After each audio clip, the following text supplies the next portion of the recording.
That was awesome.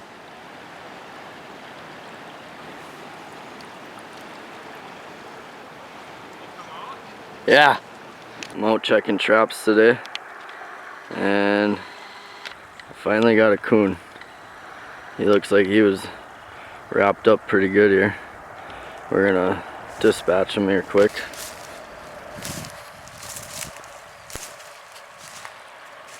He's a good sizer. He's got good color on his face.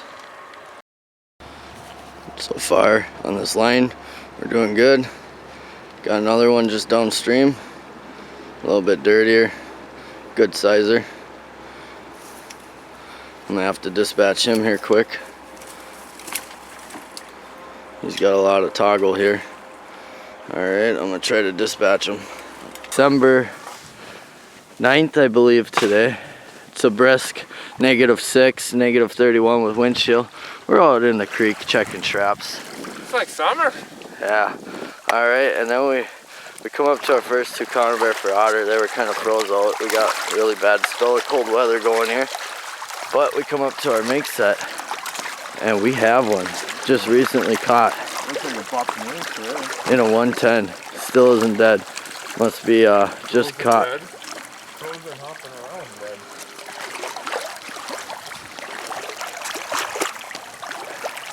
Smell that? No, not yet. No, come here, you'll smell it. Oh yeah, we got a good buck mink here. Well, still on December 9th, we had a mink upstream. Now we're checking our otter traps out.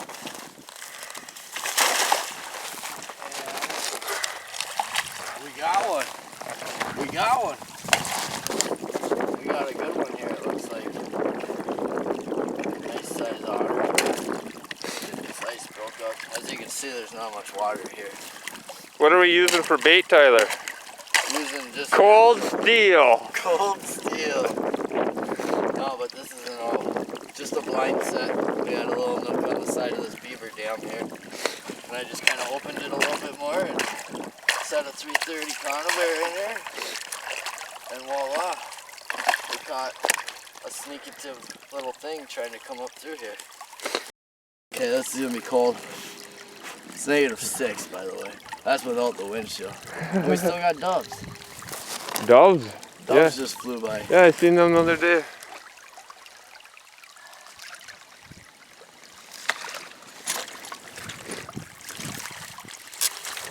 Yeah, looks like we got a big Not bad, huh? male. Nice. Look at that. That's cool.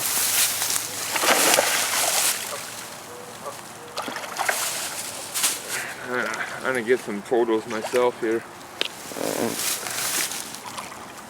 Cable restraints are Yeah, we made our own cable restraints this year. Eric had done them for us, and it is working good.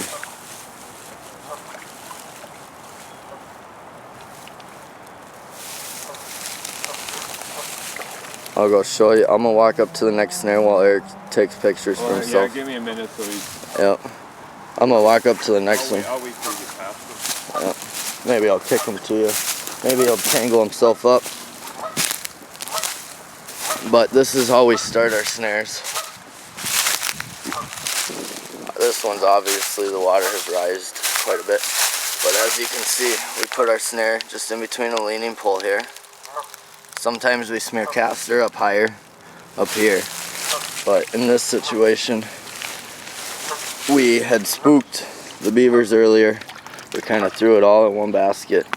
And we pinched 2 of them with a caster set. So I started using popple now, and I just wedged a piece of popple up in there right next to the snare. So when they swim up to get that popple, they're swimming through this leaning pole here. But I'll show you what I usually do. My snare is a little deep right now. I usually like to have it just about an inch into the water, if that, ½ inch, just like that. And then they'll come up in there and try to get that popple out. So we'll go back. As you can see, Eric taking photos. And that's the result. We're on our last hut of today's check. We got quite a few traps out. we've already checked our snare out here. It's right there.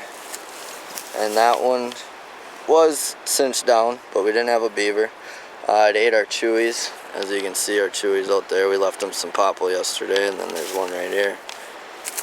We left him those, and he chewed them up. But a snare typically will not alarm a beaver too much if you mess with them, so we're still good on that. We just reset it, made it a little tighter. Hopefully this time it'll narrow them in. You see Eric throwing them chewies up there. He ate all those, and then we got a conibear out front, but it's getting way deep, so we're gonna remove that one. And then we found another bank run over here yesterday. That one was empty as well. I got that replaced in again. Tomorrow. Yeah, that should have one tomorrow. But yesterday, it wasn't a run that was being used all winter. But, as you can see down in this run, it is sandy. And that's what made me set it. But it looks like we have about a 20 pounder, maybe 30. Beaver in this one. It ain't bad. It ain't bad at all. Eric's gonna pull him out here quick. Oh yeah. Oh, that's a decent sized beaver, I guess. Maybe 35, 40. But yeah, see, it paid off. But see how his boot is only so high? That wasn't like that when we first started setting. This was out of water. High and dry.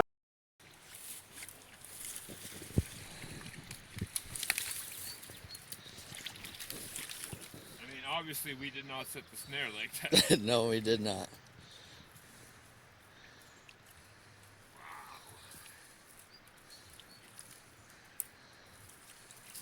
Can you get that up on land anymore?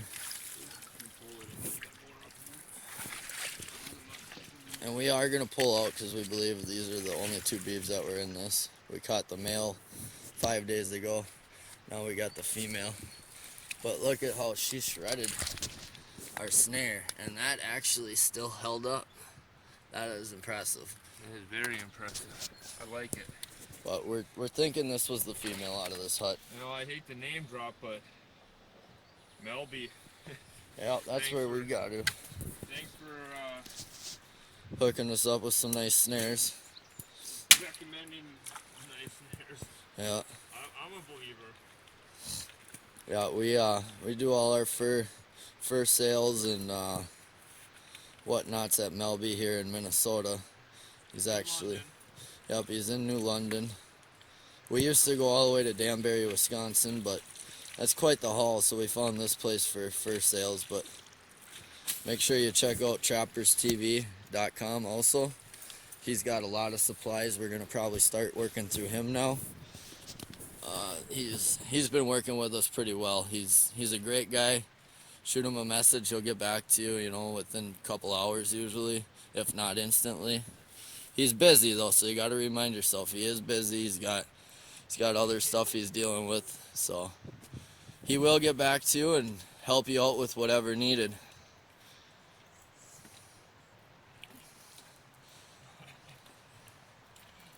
This is awesome. This is like I hand my kids a roll of wire and say, hey, Yeah. have fun. Have fun. Give them an hour and come back to the mess, huh? But sometimes you'll come up to a live beaver, most of the time, but we've actually had about 50-50 where they're live to dead. It depends how much toggle you give them, how much they can tangle underneath the water. If they tangle themselves, they'll obviously drown, but if they don't have nothing to tangle around, well, expect to come back to a live beaver. But Have a game plan. yep, just have your mindset that it might be alive every time you check your snares. And we have to do everyday checks here in Minnesota if we run snares, so. But I enjoy being outside, so it doesn't bother me at all. And yesterday it was beautiful. It was almost 70 degrees, I think. Today, 36. Fixing the snow again. Yeah, looking to snow again. So it's a little chillier today, but we're used to this. It is Minnesota, eh? Yeah. You getting that? Yeah, I'm getting it. Just gonna get the toggle off the support here. Yeah, that was our support. That's when I showed you how to make snare sets. That's where I had my so-called piggy tail wrapped around, and That's how you set your snare in place where you want it to be. And like I said, don't get discouraged if you miss. We missed 4 days back to back with this one. Our snare came tight every day, but the beaver was just being a little bit smarter than we were, so just had to take a little more time and look at the signs a little bit harder, and it'll pay off in the long run if you keep with it. But you cannot get discouraged, or you will probably give up on yourself. Yeah. And like you see, consistency. Yep, Consistent pays off it does. on this occasion. Toggle. All right, hold her up. Half and half. Yeah, we got Not big. 30, 35 pounds. nothing major, but good sized beaver. Half around the neck, half around the shoulder. Perfect, if you ask me. Yep. All right, guys. Well, we're gonna get busy here. Undoing our traps. We're gonna pull out of this hut. We feel we got them all. We're done. Yep. We're done on here. Later. Check us out on Facebook and shoot us a like. Over here, we've been chasing this beaver 2 years. I think we finally got him.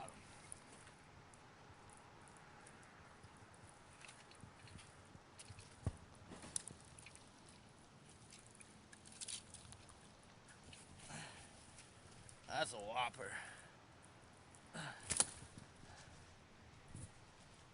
We got him.